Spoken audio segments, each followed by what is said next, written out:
భార్యకి మెయింటెనెన్స్ ఇవ్వాలి అంటే భర్త ఆస్తిని చూసి ఇవ్వాలా, లేక వచ్చే ఇన్కమ్ ఆధారంగా ఇవ్వాలా? బాంబే హైకోర్టు ఇచ్చిన ఈ తీర్పు మీ ఆలోచననే మార్చేస్తుంది.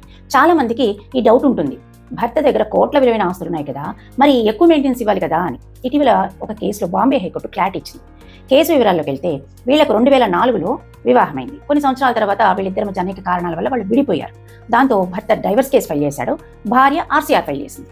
అయితే డైవర్స్ కేసులో భార్య నెలకు 5 లక్షల ఇంటరిమ్ మెయింటెనెన్స్ కోరింది. దానికి family court ₹1,00,000 monthly maintenance grant చేసింది.